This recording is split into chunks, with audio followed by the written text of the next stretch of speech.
Hello and welcome to Bags of Action. My name's Steve, my co-host is Pete. Hello. This episode we have a very special guest. It's Dan Marshall. Booyah, Wu-Tang. Welcome Wu-Tang Dan. What's up?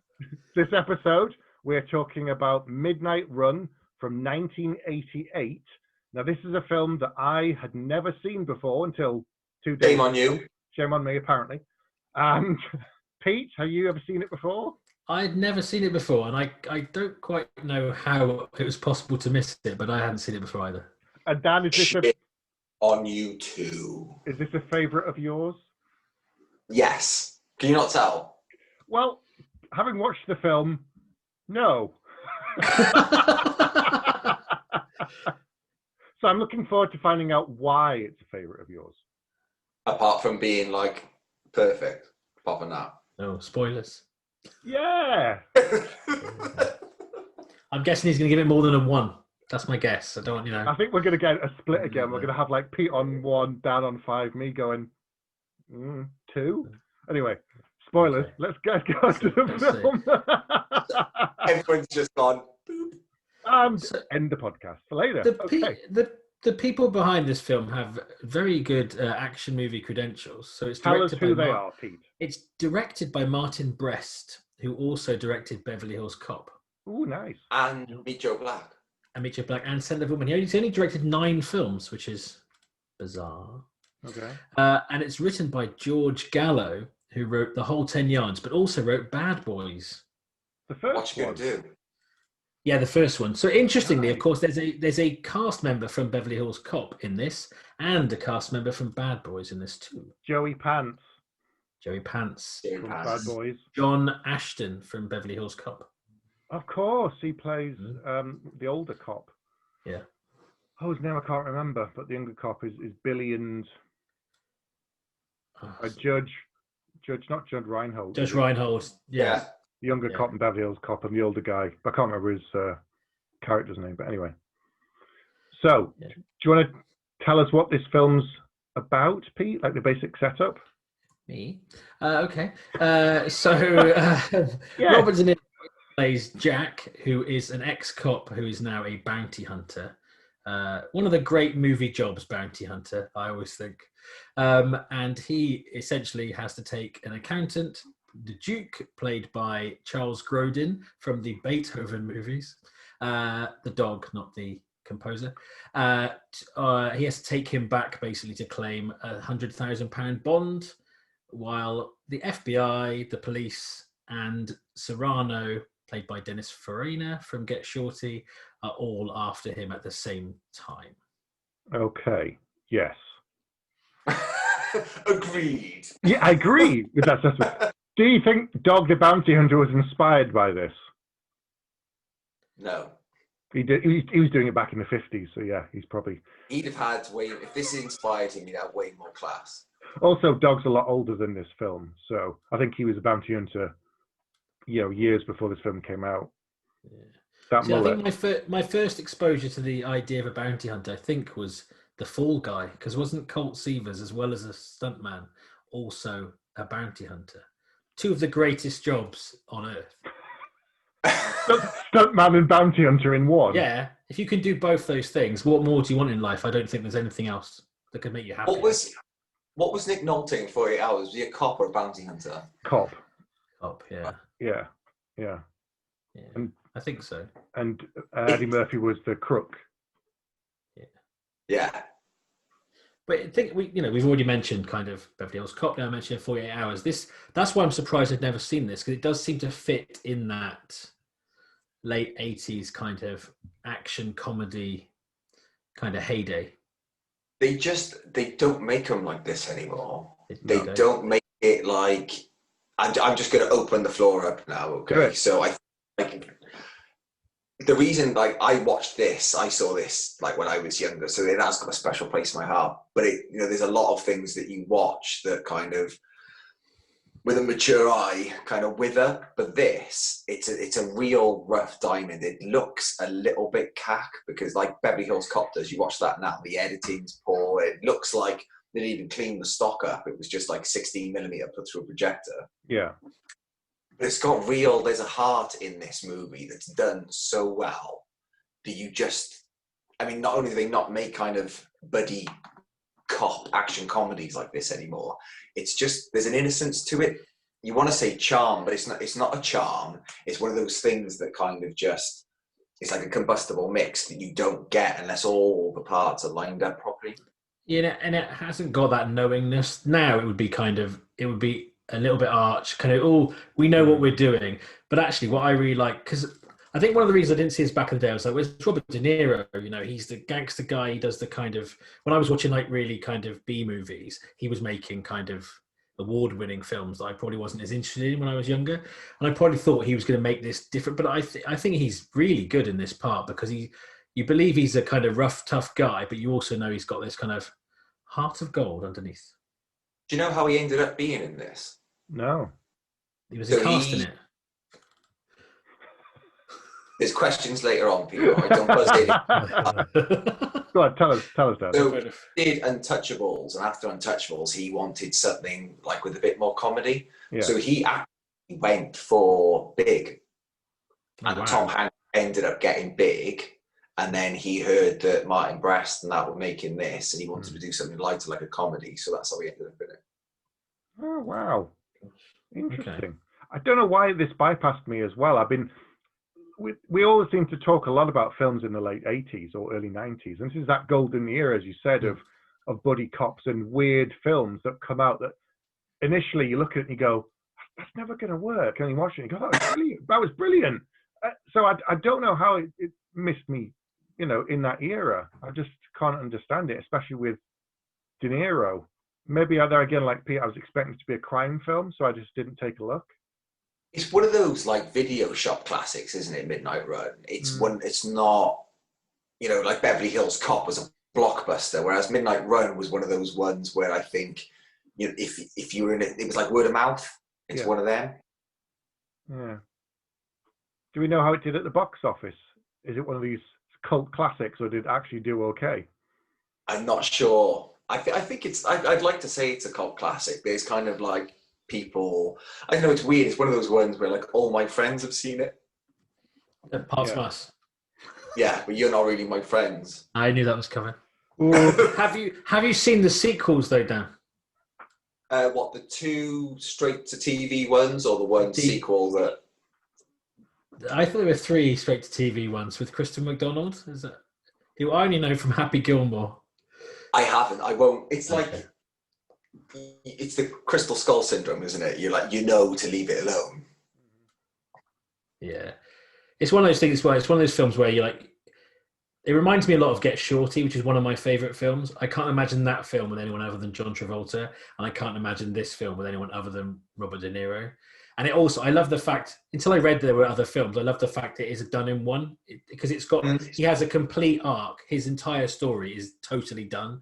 If this came out now, we'd be probably talking about the 7th one, Midnight Runner. So I'm glad it's from back in the day, so it hasn't been milked to death, and he hasn't had to take his son or somebody on a long journey. Or his son has to get him from LA back to Chicago.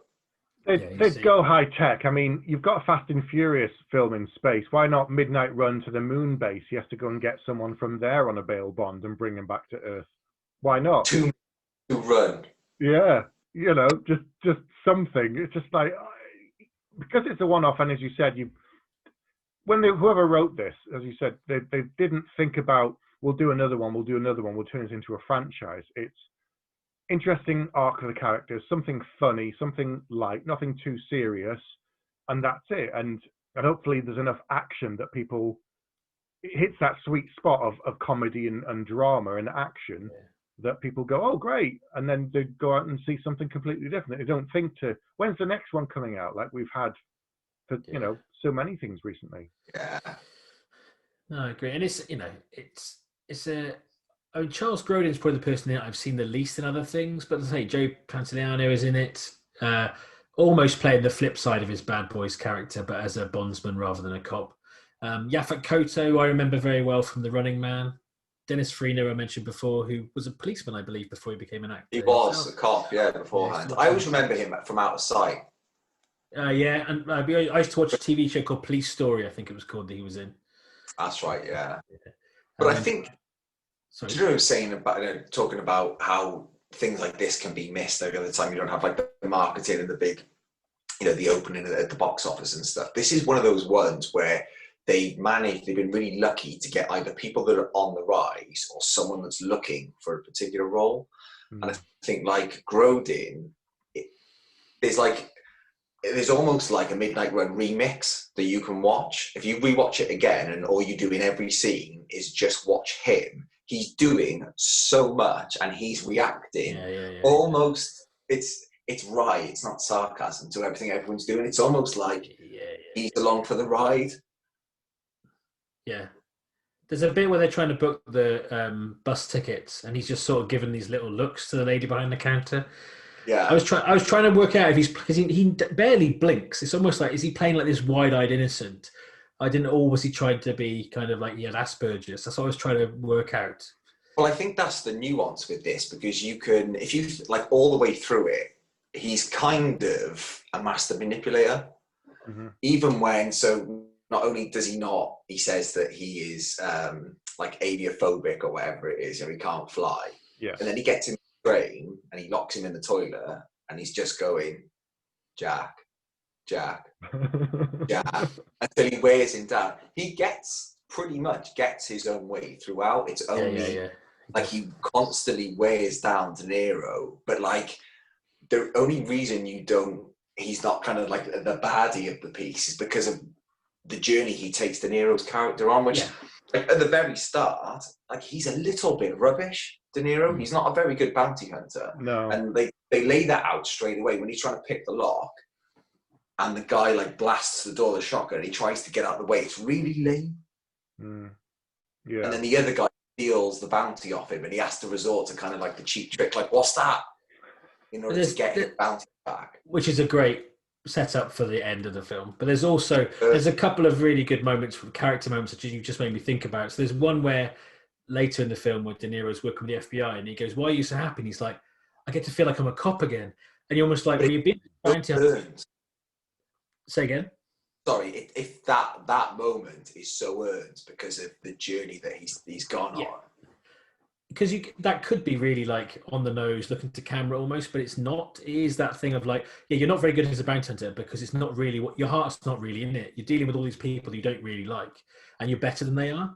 And I think there's a bit with Grodin where the Duke is in the car with Serrano out in Vegas, and he goes, "Oh, I finally get to meet like this ridiculously intelligent man." And I just thought, well, he's in this accountant. He did this. He took the money off him. But what you've said is like, he is this master manipulator. He's actually kind of gamed the whole of this movie. One thing I really realized is I was expecting this to be a full-on buddy cop movie, and at first, or buddy type movie. And I thought at first it is. They're very different from each other. They don't really get on, and they're going to become friends. They kind of do, but they kind of don't. Yeah. It's like he kind of makes Jack open up to him.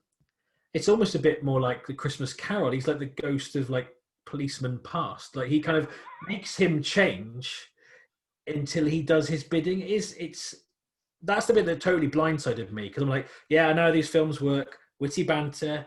At some point, they're going to reveal they actually really like each other. One's going to turn on the other one, then he's going to rescue him. And none of that. It doesn't quite do any of the things you expect it to do, even though it does follow quite a traditional kind of story structure.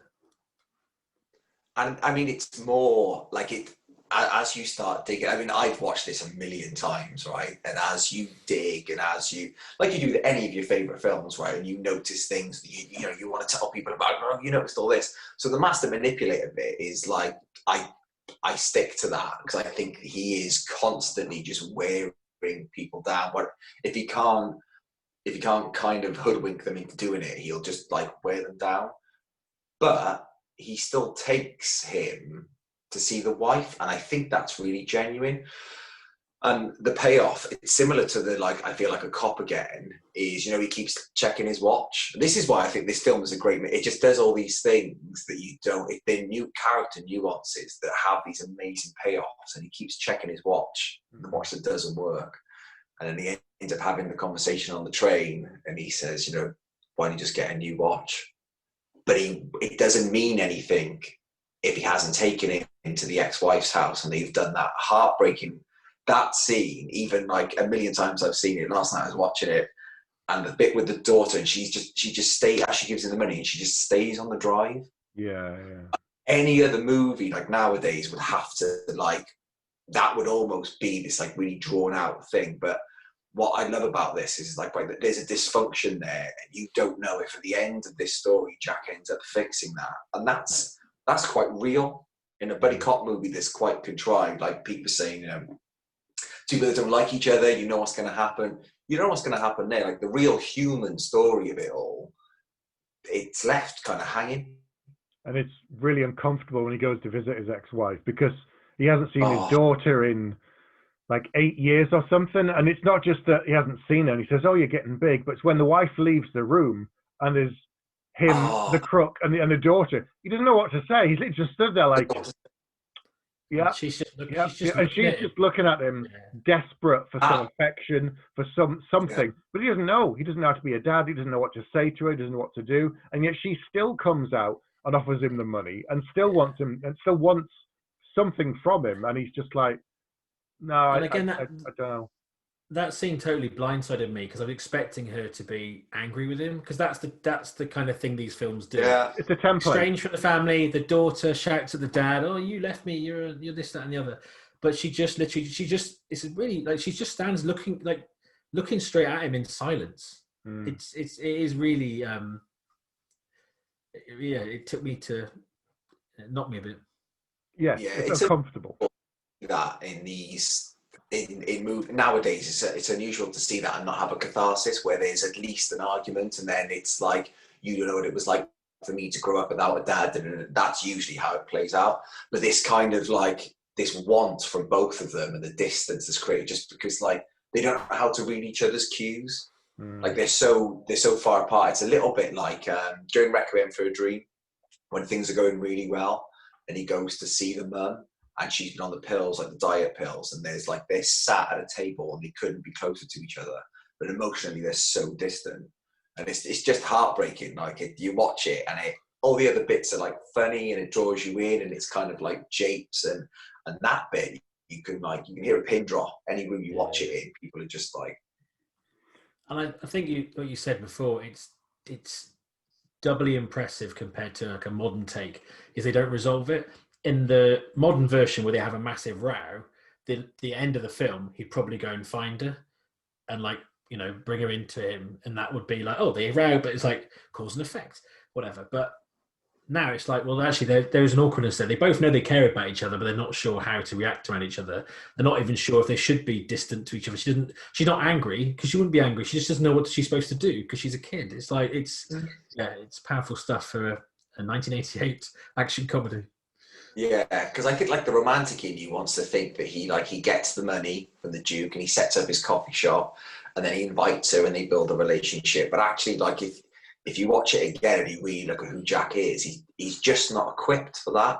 No. And like it's such he's a really tragic character, because the things, like, he doesn't blame anyone else for things that happened. He doesn't go around saying this happened. Like the Duke has to draw him out of it. It's 2/3 of the way in where you figure out it's Serrano that actually like tucked him up, and it ends up, you know, the lieutenant who's now a captain is like living with his wife and they've got a kid, and you're like, you've had everything taken away from you because you're trying to do the right thing. Yeah. But they're not. He's not a heart of gold character. Do you know what I mean? He's really flawed. The film explores a lot about Jack, but it doesn't give you much about the Duke. I mean, we're told things about him, and this whole journey that they go on is all about Jack.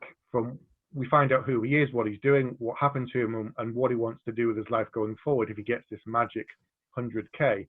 But we're only told stuff about the Duke. We don't learn much about him because he's constantly, he's an unreliable narrator. He constantly says, he constantly says one thing, I can't do this, I can't go on a plane, I can't fly. And it's like, why? I just can't fly. And then, of course, you can fly. So you don't know what you can trust. And like, we saw him with that woman, and was that his wife and the dog? That he was living with. Was that his wife? Was that someone else? I think that's his wife.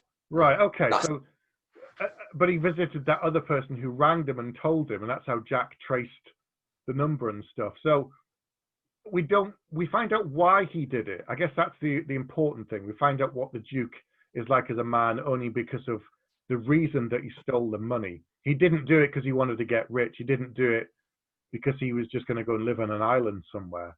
So we find out more about his motivations, I guess. But because they're constantly on the run, we don't really see much more about him. It's always through a lens that he's created of his fiction the whole time. But I think the interesting thing about, even though you don't know his background and stuff, the Duke, he can't help but be the Duke. Like he's constant, like he's not like keeping it low key, even when he's not talking. If he's in the background of a shot, he can't help like interrupting, saying the first thing that comes into his mind, nodding, causing trouble. He just actually can't help himself.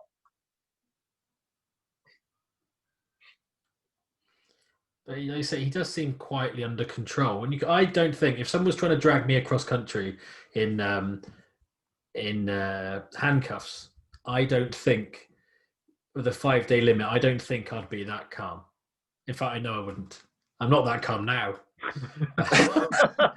Talking about it. It's true. I don't think his tranquility comes from a kind of knowing that he's one step ahead of everybody else. He's the smart, like even the fact, like, going back to Steve's point. I mean, you go through all like, talk about unreliable. The fact that like they struggle. He talks to Jack about spending money on cigarettes instead of eating. Like they go through some hard times, and he's got a money belt on him the whole time. Yeah, the whole time. Yeah, even to the point where they do that con. I love that scene. I love that scene. So that scene's really interesting because he says, "Do you want to eat or not?" And Jack's like, "Yeah," and he goes, "Okay, so give me the badge." It's like, "What do you mean?" He goes, "Where am I going to go? Just give me the badge."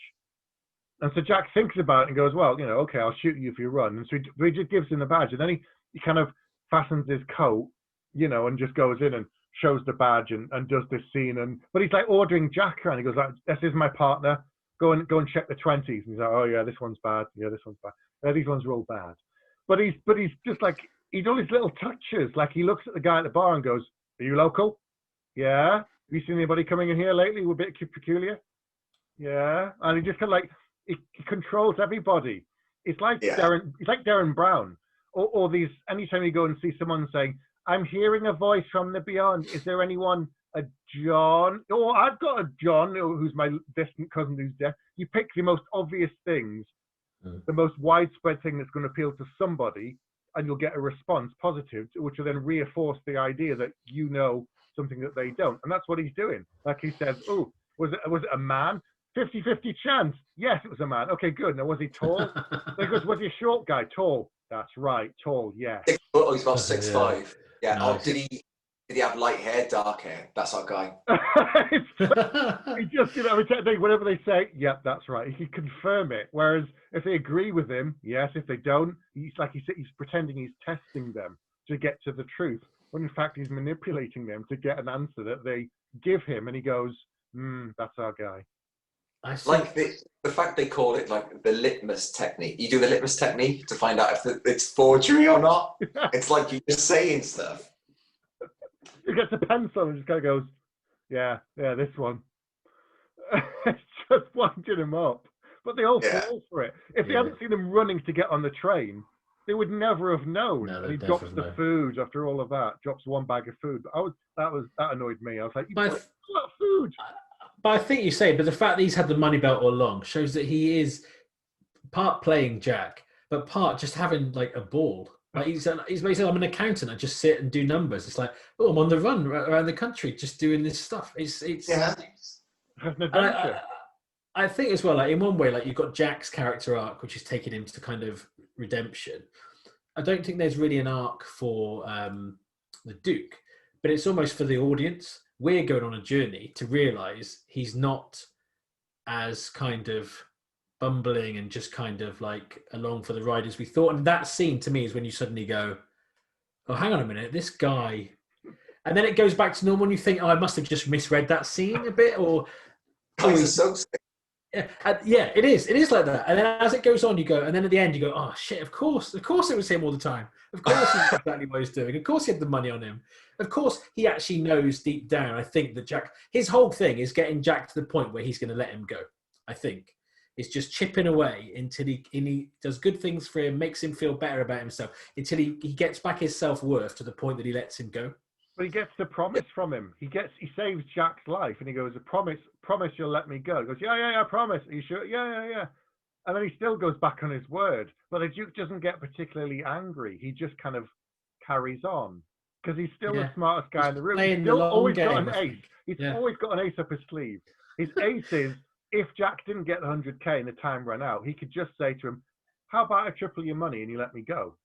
Yeah. How are you going to do that? Well, I got this. I've also realised, because in a lot of these films, a lot of barns have got biplanes in them. I don't know if you've noticed that. Yeah. If you know how to fly a biplane, you know that at some point you're going to be able to leave. Yeah. Because, I think I've seen apart from in some sort of organised display, I've only ever seen biplanes in barns in American movies. It's true. But it's not the fact that as soon as he goes to the toilet, you knew he was going to run out the back. And I figured that he was going to get in a truck, or you'd see him just like running into the distance, and Jack would be like, oh God. But when the plane goes by, you're like, oh, come on. No way. There's no way. He's like, afraid of flying. Yeah. Just goes. I think I literally said out loud, but I thought he was frightened to fly. Then I suddenly realised, because I'm simple. But yeah, we've all been played like Jack. Well, that's it. He's playing the audience as well as Jack the whole time. You don't realise. And that's the magic about this film. It's like, it's written, it's like someone set out to make like a buddy movie with all the tropes that the ones that you were talking about, Pete.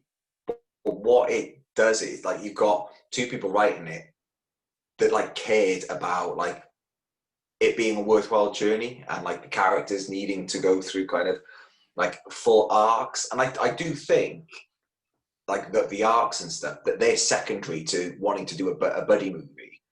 But when you got talented people doing it, and that's what I mean, like there's so much I think nowadays that gets in the way at that pre-production stage, and there's so much that's kind of compromised in order to make it like fit on a poster. This was at the time where they just went like, no one really knows what they're doing. These guys have done a couple of movies before. Robert De Niro wants to be in it. We can get the Bond for it. Like, just go make Midnight Run, and hopefully it'll be a good movie. And you never know, Grodin's performance could just be something that he just stumbled upon, and then you go, oh, lean into that, do more of that, do the little bits he's doing in the background could just been him, like mucking around on set, but it has that kind of looseness that you think it might be, not completely predetermined. But I was also thinking, because it's the same writer as Bad Boys. In a way, Bad Boys, the first one, is like the atypical buddy movie. But then quite a lot of the story is actually about the whole, is he having an affair or not? Does his wife trust him?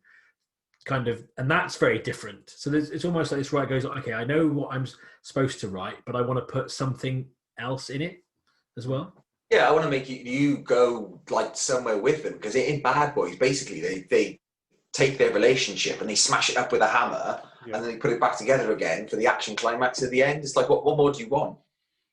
You can see that this film was made off the back of De Niro's name, as in not many people may have heard of Grodin, and in that era, because De Niro has done so many other big films, some people may have come to check it out thinking it's going to be another one of these crime films. Even the title, Midnight Run, you're like, oh, some kind of hardcore crime thriller at night and like Heat kind of thing. And then you turned up and it's his buddy comedy and you're like, what's going on? But these days, because he's done everything, it's a totally different kind of story. But I think with him leading the charge and him and his name first on the poster, it gets people to come and take a look. But I mean, the writing in this is like forget about like the destruction, that just like some of the conversations that they have. I mean, I kind of laugh at it now because I've seen it so many. Do you know, like sometimes you laugh out of expectation. Yeah. But I tried to watch yesterday with like completely fresh eyes. I hadn't seen it for a while, and just some, like Pete, you mentioned about like the gags where they like bring stuff back, like the watch, and Yaphet Kotto's always taking the cigarettes, and you actually see it whenever he lights a cigarette from someone else's pack, he puts the pack really subtly in his back in his pocket.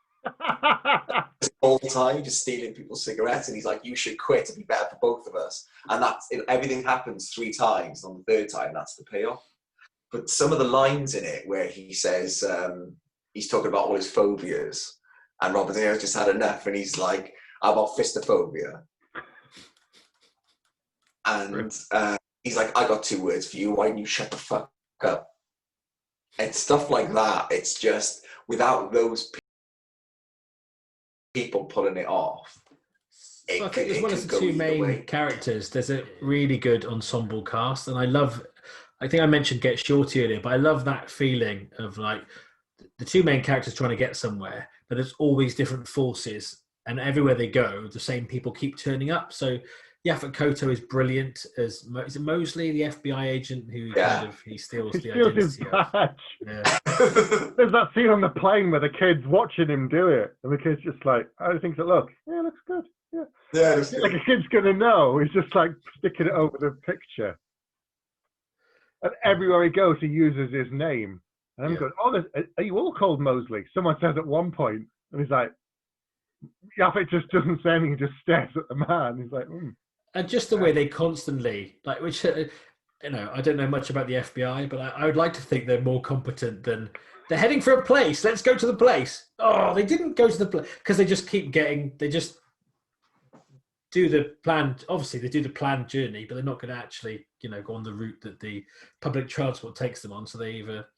But he's feeding like the bad intel, isn't he? Jack he figures out that they're listed in. Yeah. So he's feeding them like the bad intel. That's true. That is true.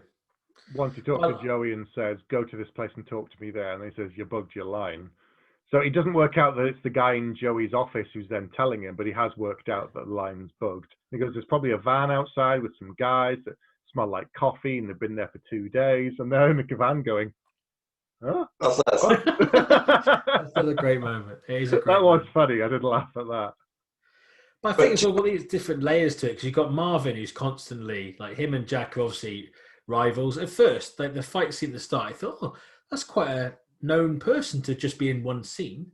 Or maybe it's just like Beverly Hills Cop connection. They've gone, "Oh, can you just come in this one scene and be kind of little knowing little nod?" And then it's like, "Oh no, it's actually it's a."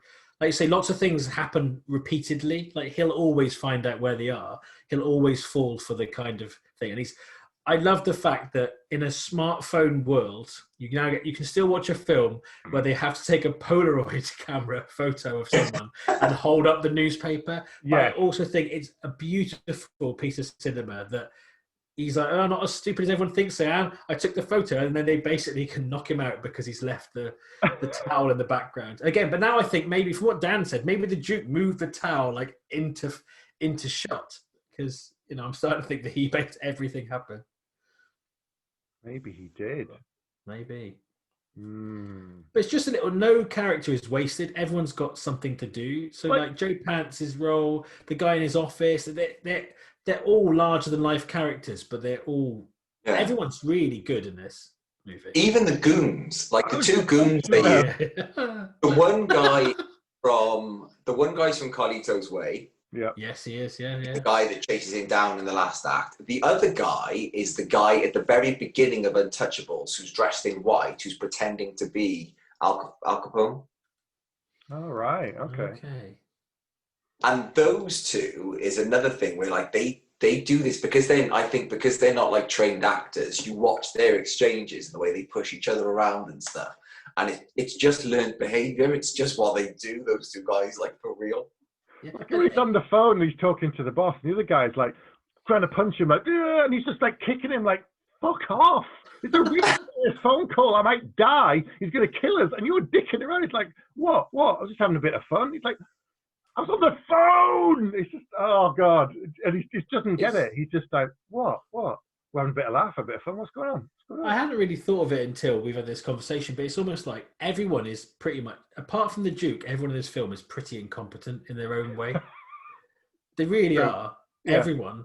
But then it's like, now I'm starting to think, is it because the Duke is elevated? But then it's like, so is Jack. But until he does the deal with the FBI, and then suddenly, when he goes back into cop mode, he knows everything. He's rattling off all the different citations they can do. He knows more than the FBI. And you go, I don't know whether he's not only as the Duke kind of brought out his humanity, he's also kind of reminded himself that there's more to him than we've seen. It's the more I talk about it, the cleverer this film gets, I think. Well, he's a dyed-in-the-wool cop, isn't he? That never really got to do it for an extended period of time. So the second he's given that chance, he's just back in the mode. Yeah, it's true. So you're right. Wonderful moment that he gets. It's a very nice leather jacket as well. So I've looked up the box office for this film. It's not completely clear because we don't know what the budget was, but worldwide, it made 81 million. That's got to be good. Which, given that it's 1988, you're thinking that's got to be, even if the budget was 20 million, even if it was 50 million for that era, which it wouldn't, I don't think it would be. They've made 80 million worldwide. That's pretty good. You know, it would have been 9 tops. Yeah. And because apart from De Niro, you're not shelling out like money on wages. There's no, like, the biggest set piece is like the helicopter and the aeroplane. Yeah, they do blow up a helicopter, I guess, at one point. And you can tell as well that they were like, we get one shot at this, because when it's like behind De Niro, he's staring at way too long. You can see that they've had like this turn. They're like, right, just look at it. We're going to blow it up. We're just going to keep everything running, and we'll tell you when to turn around, because it explodes, and Melvin says something, and it cuts back, and he's still looking, and then he goes. It's like Airwolf. I was going to say Airwolf. Of attack, shoot. That's all we've got. We'll use it every episode. Yeah. No kid will ever notice, and we never did. I thought that I was going to say they might have said to him, "Look, if we don't get this right, we're going to have to use some stock from Airwolf." It's like Natalie Portman in V for Vendetta again. We've got one shot to shave your head. We've got 15 cameras on you. Don't fuck it up. Okay. And that's it. And away she goes. We need to watch that again. I haven't watched that in ages. No, I haven't seen that in a long time either. That's such a good film. Anyway, sorry. The other thing I noticed, that even like incidental characters in 80s movies, you recognise them. There's a guy in the diner, and he's only in one scene, just serving him in the diner. He's on screen for about 40 seconds, but he's like, I know that guy from other stuff. He's Bob the Goon from Batman. Ah, okay. All right. God. Yeah, I was like, I really recognise him. That would explain it. Like a year later, wasn't it? Batman? Yeah, 89. Batman 89. Yeah, it was 88, yeah. I'm sure he's a mate of Jack Nicholson's. He's one of those where Jack's like, oh, I'm going to get my boy Bob the Goon in. It's like J.J. Abrams always has his mate in. Matt thingy. Oh, yeah, the guy that, yeah. He's even in Star Wars films. And Grunberg. Yeah, Greg Grunberg. Yeah. Or in Lost, didn't he? Yes, he's in Lost. He was in Alias. He was in everything he's turned. He was a pilot in one of the Star Wars films. Yeah. He was the pilot in the plane in Lost, who dies in like the second episode or something. Yeah, even the FBI goons are people that you recognise from like bit parts from Ferris Bueller and stuff. Mm-hmm. Yeah, I think there are only 40 actors in the 80s, approximately. It does feel like that you know, a lot of them have come round again and again, just over and over. I'm surprised Sven Ellen Thorsen wasn't in this, Pete, at some point. Well, you know, because Arnie wasn't in it. That's probably why. True. It's true. He's in most Arnie films and Van Damme and Stallone films, but there's not enough action to justify him being in this one. No, that's true. Actually, for an action comedy, there's not that much action in this film at all, really. There's there's a couple of set pieces. Well, no, I guess there are. But it's mostly an action comedy, though, isn't it? It's yeah. focusing on the journey and the people, less so the explosions and the fight scenes.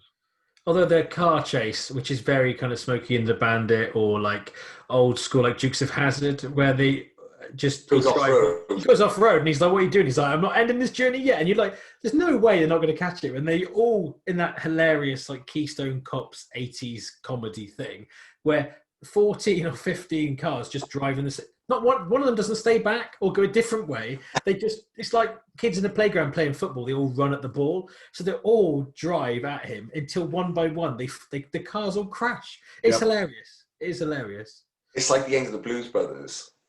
I only see that soon. You haven't seen it? I haven't seen the Blues Brothers. If you do that, I'm coming back. I'm inviting myself onto your show. That's fine.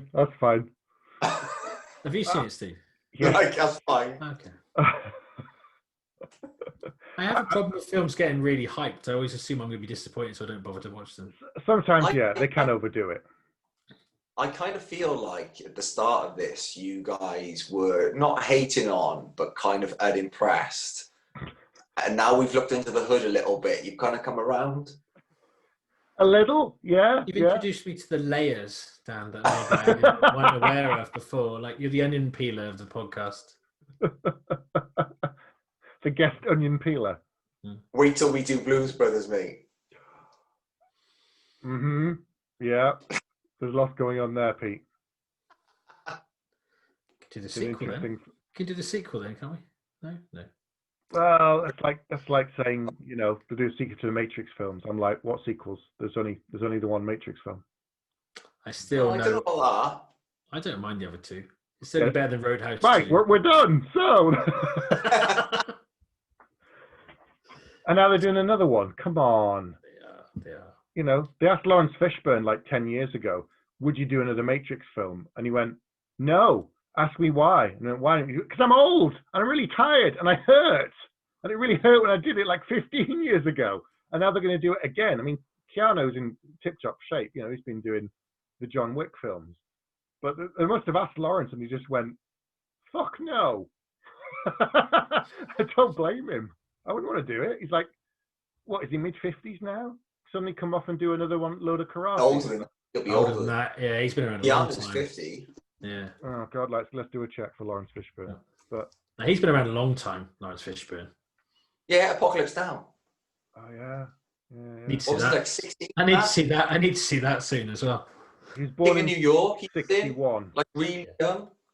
And the one, what was the Spike Lee one? The first one he did that was like, not the first one, sorry, the second one he did that was like an MGM musical. Oh, with the good hair number in it. I know the one you mean. I can't think of it. Yeah, Lawrence Fishburne was in that, but I think that was after, because he's a lot older and he's quite cool in that. He was born in 1961, Fishburne. So he'd be 59 then. 59, yeah. Wow. 59. Yeah, I wouldn't want to come back and suddenly, start karate chopping and running at walls and stuff again. I can't do it now. You would. I can't do it now, so I ain't doing it when I'm 59. Dude, if they were like, we're going to hire a guy who's going to teach you to do it, I'd be like, I'm totally going to do that. And then at any barbecue or any time I'm out, I'm just going to do it all the time. That's what I can do. Like you mean like frying or grilling up a barbecue in bullet time? So I'd do it all, mate. Okay. They throw a sausage at you and you're like, no. I'm a vegetarian. Bullet time. Mm-hmm. Avoid the sausage. Anyway, I think we've strayed. The fact we're talking about someone who's not in this film makes me think we might have, Are we ready to give it scores? I think we're ready to give it some scores. Okay. Pete, do you want to go first? Yes, okay, thank you. So I enjoyed this film a lot. I thought it was very funny. And the more we've talked about it, the more I've seen things I didn't notice. I think I went in so expecting the kind of buddy cop, kind of abrasive kind of thing that it took me quite a while to really get that wasn't what this is. I think both the main actors are great in it. I think all the ensemble cast are really good. And I see that whole thing of all these different situations happening and they're all kind of chasing the same person. Although it's all pretty kind of incredulous that it really happens, is kind of, there's beautiful little payoffs for every little character, and there's loads of little kind of setups and stuff. And I think it's got this kind of parable feeling to it almost, that you can be a better person. And I think it's got depth that you don't expect in an 80s action comedy. It's true. It is true, yeah. You look at what else was around that time, you just kind of go, yeah, it's good fun, but you're not really going to scratch your head and think about it much. No. And I like the fact it's despite the TV movies, which we're going to pretend don't exist, it feels like a story with a beginning, a middle, and an end. Loads of interesting characters, but that you only know a certain amount about, and that's okay. That's satisfying. So, with all that in mind, I'm going to give Midnight Run 4 bags of action out of 5. Okay, Dan, do you want to go? I guess I know what you're going to say, but go ahead. Oh, thank you. Well, I think I know what your score's going to be, but okay, go on. Surprise me. No half. Straight up 5 out of 5, but all the reasons that I said, it's not just because it's something that's like, you know, that I've come up with. It's because no matter how old I get, or how many times I see it, it just keeps on giving. I mean, Pete nailed it. It's just, there's so much more depth to it than, like, I think on the surface, if you half watch it, it's pretty 80s kind of disposable. But when you watch it, and it doesn't have to do a lot to kind of draw you in, like, guess who did the music for this? Don't look it up. I know. I saw in the credits. I went, what? Danny Elfman. Like, talk about a perfect storm. Like, and also the music in it is like, it's Beverly Hills Cop before there's Beverly Hills Cop. Yeah. It's just this. It's lightning in a bottle. This movie. There's almost more going on in it than you could ever like justify or like cerebrally list. It's just magic. End of story. Okay. So I'd never seen this. First time I'm seeing it. I did go in expecting it to be a kind of standard, pretty normal 80s fare buddy cop film. But I will say it's longer than I expected. A lot of the films around that era were kind of an hour and a half, 1 hour 40, and this is over 2 hours. Because I thought the beginning of the film, it would take him a lot longer to find the Duke, but he catches him in about half an hour. Yeah. And then I'm going, right, he's got an hour and a half. What's he going to do now for another hour and a half? Why is it going to take him so long when he gets on the plane? He gets on the plane, I'm thinking, he's going to land soon. So now what's going to go wrong? And then it begins to fall apart and you realize, oh, okay, I can see some of the working parts. But because it is unpredictable and it goes in twists and turns that you don't see coming, to the point where not only does the characters not see it coming, but he's fooling them and the audience, because the Duke is always much smarter than everybody else. I think that was quite interesting. I didn't really expect any of that. So I really liked it. It was fun. It was entertaining, and it held me for the whole 2 hours. So I'm also going to give it a solid 4 out of 5. Whoa, that's okay, good. why not 5? Pete first. That's perfection, Dan. Yeah, but there's got to be there's got to be, you know, something. I've just, how I work here, I don't even think what's missing. I just compare it to the films I've given a 5, and if I didn't like it quite as much as those films, then I just buffet it back. It's not a personal slight, you know. This isn't a show where you come on and champion your film. It's just we just talk about a movie. That's all it is. Oh, I'm on the wrong podcast. I'm sorry, man. I just if a Die Hard or a Predator is a 5, then a lot of things have to do a lot of work. And I know they're in a totally different genre. I know. It's called Bags of Action, not Bags of Cinema. It's all cinema, Dan. It's all cinema, Dan. Yeah, movies. I don't know. Why didn't you ask Steve why you only gave it 4? Hang on, no. So when are you two doing the Jules et Jim then? Thursday. Next week. Oh, right. Yeah. It's all in French as well. Yeah. The whole thing in French. Okay, little things that I didn't like. Ooh. Okay. Oof, I think they repeated the motif of look over there a little too often. That I was like, There was the payoff at the end. Yes, but even the second time or the third time, they made you go, look over there, and he punched him. I was like, yeah, we saw that. They overplayed it. And I know the point was at the end, he doesn't fall for it, but it still was one too many. I think it drifted at times. Even though the conversations between them were interesting, I think the film kind of got a little lost every now and then. And in modern days, I know a film critic would go, oh, cut half an hour out and that'll make it much better. I don't think it's a case of that. I think it's a case of...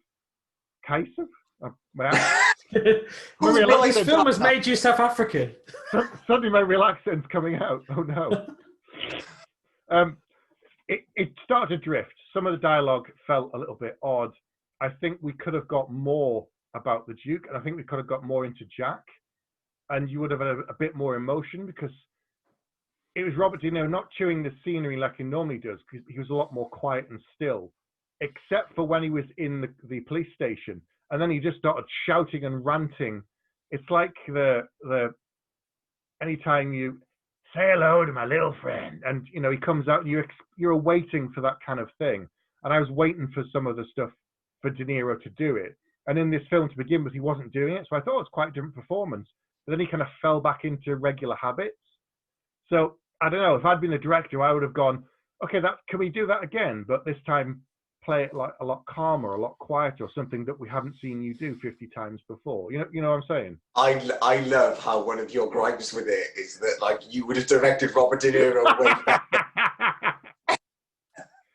The character was too familiar by De Niro. I do find it funny that he's gone on to make, in his latter part of his career, quite a lot of comedies that are varying differing levels. And I don't like him as a comedy.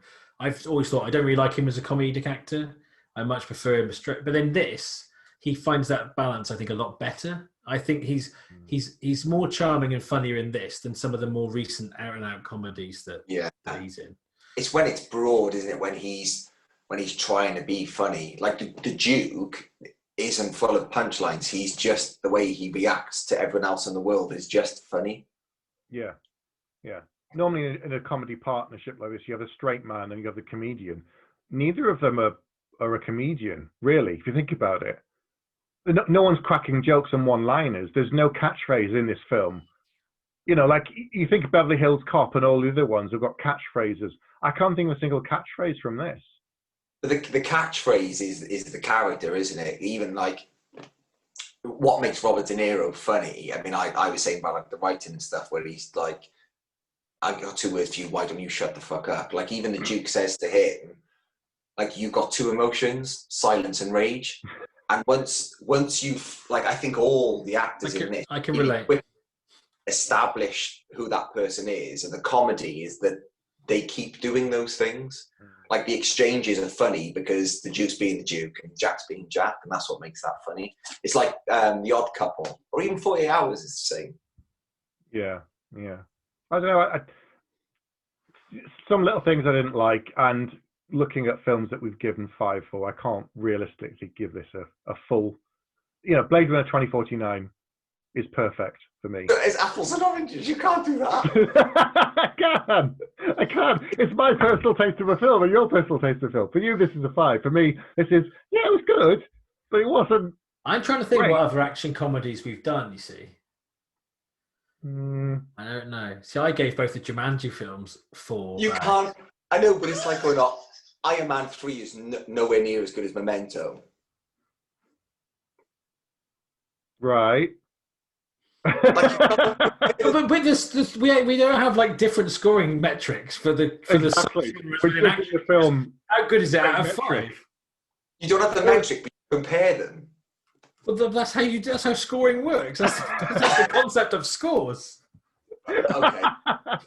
I can't even talk to you because I don't know what you're talking about.